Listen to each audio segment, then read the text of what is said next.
Marseille-Sainte-Marthe. 10 stagiaires de la REFP, alternant travail scolaire et sortie pédagogique, décident d'organiser un chantier environnement.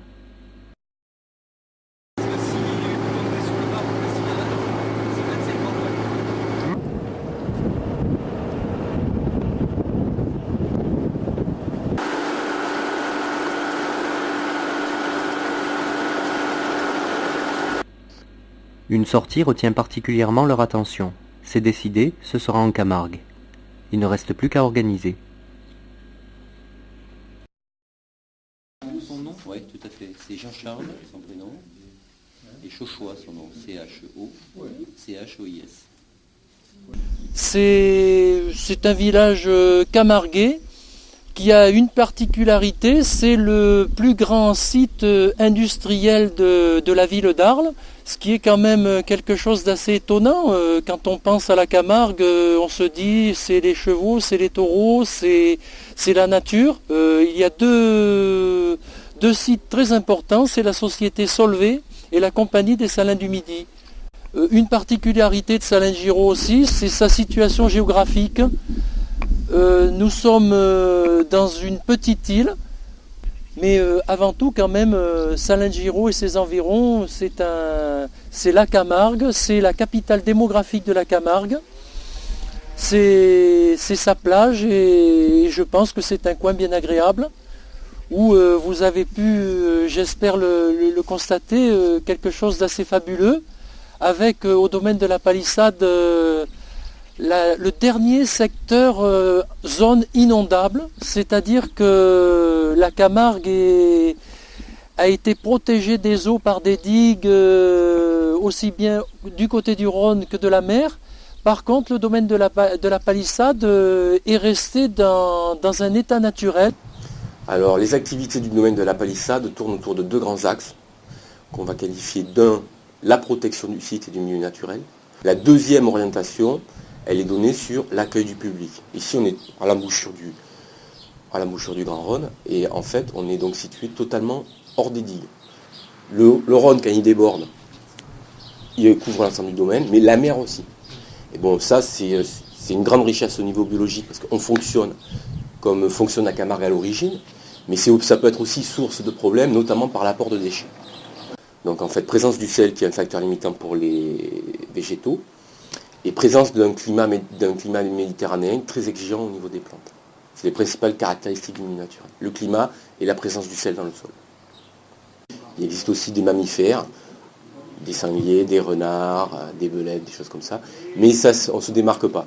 Vraiment, la grande richesse animale, ce sont essentiellement les oiseaux. Là, il y a des oiseaux qui sont un peu plus emblématiques que d'autres. Bon, évidemment, il y a le flamand rose qu'on va voir ici, qu'on aura plus de mal à voir ailleurs. Mais il y a beaucoup d'autres espèces, notamment tous les petits oiseaux d'eau, ce qu'on appelle les limicoles, comme les abossettes, les échasses blanches. On pourrait parler aussi d'une grande richesse de la Camargue, c'est le rôle qu'il joue dans l'hivernage des canards. Le domaine de la palissade, qui est un conservatoire qui appartient au conservatoire du littoral. Le but du conservatoire du littoral, c'est avant tout d'empêcher le béton de recouvrir tout le littoral. À l'heure actuelle, nous recevons 10 000 visiteurs par an, répartis en 55% de scolaires et 45% de particuliers. Ce qui intéresse le plus les enfants en général, c'est surtout d'observer des animaux en liberté, parce que les enfants, selon leur âge, bien entendu, ils ont tendance à s'imaginer un peu qu'une réserve, c'est un peu comme un zoo, c'est-à-dire qu'ils pourront observer des tas d'animaux, que ce soit des oiseaux ou des mammifères, en toute période de l'année. Alors qu'il faut leur expliquer que les oiseaux, par exemple, ou que certains animaux se déplacent, donc font des migrations, et que pour cela, il y a des saisons, voire des horaires aussi, pour pouvoir les observer. Je m'occupe en particulier des espaces naturels. Donc la commune d'Arles étant la plus grande commune de France, ces espaces naturels sont importants, et en taille et en qualité. Par définition, des espaces naturels, ce sont des espaces qui sont laissés en état naturel. Pour ce qui concerne les plages, donc la ville d'Arles, pendant la période estivale, met en place sur la plage de Piémonçon, des bennes à ordures qui sont collectées régulièrement. Le Rhône charrie beaucoup de cochonneries, enfin de toutes sortes de déchets. Alors ce sont des déchets soit naturels, ce sont des troncs d'arbres, ce sont des déchets agricoles. Après les inondations, il y avait des pommes en quantité sur les plages. C'est quelquefois des carcasses de moutons, des carcasses de chevaux, mais c'est aussi des bouteilles plastiques, c'est aussi toutes sortes de déchets flottants, des vieux cordages, des planches, toutes sortes de choses, de la ferraille. Et là, on est plus dans une pollution qui est la conséquence de l'activité humaine, mais beaucoup plus en amont. Et ce nettoyage est beaucoup plus difficile à réaliser parce qu'en fait, les déchets reviennent très régulièrement. Donc, chaque année, depuis pas mal d'années déjà, 6-8 ans, le parc naturel régional organise, dans le cadre des journées nettoyage de printemps, une opération de nettoyage de plage. Donc ça se passe le premier week-end de printemps et toutes les bonnes volontés sont sollicitées.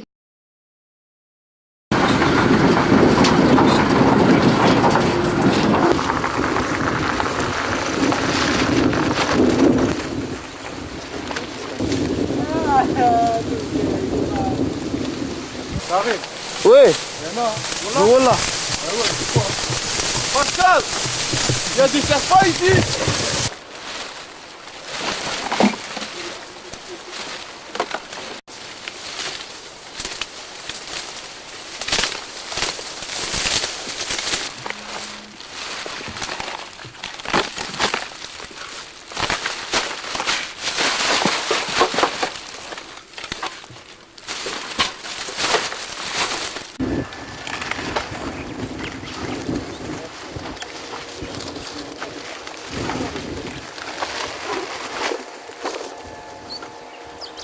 Hein? C'est quoi, hein?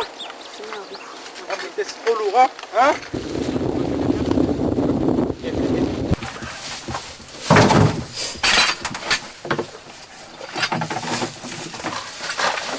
Pour la tâche. Allez, 1, 2.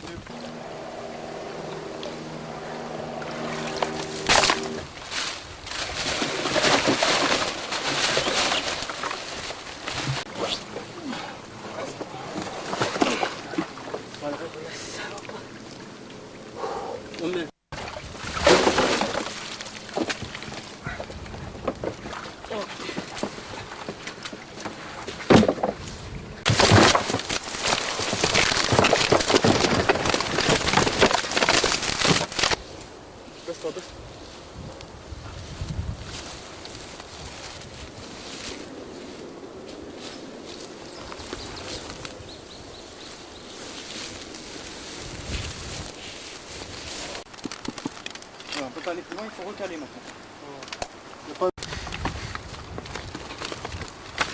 Voilà. Attention, tu me rends dedans. Pour ça, je vais te freiner. Allez, freine. Allez, ben maintenant, on peut commencer à vider les sacs, on va faire le tri.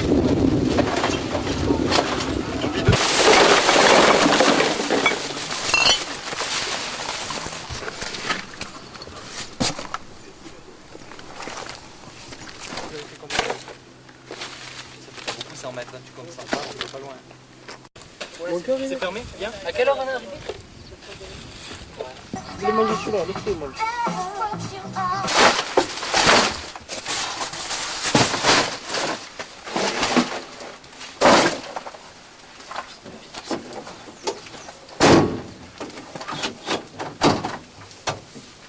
Tu peux être.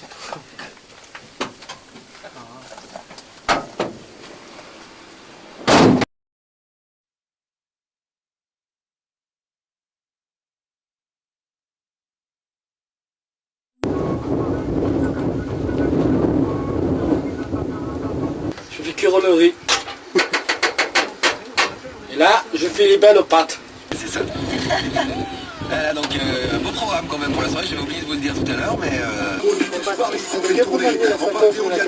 vaches, c'est ça.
Dans le sac, petit. Dans le sac, petit.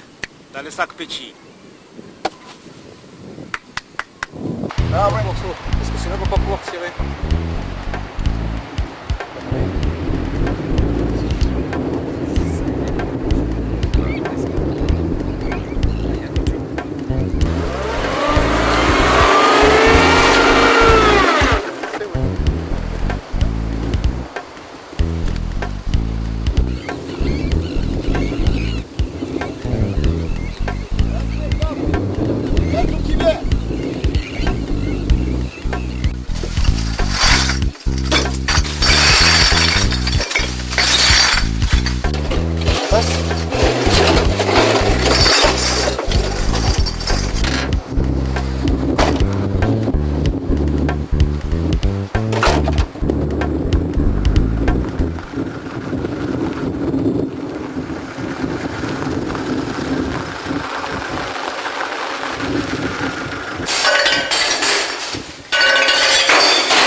Allez.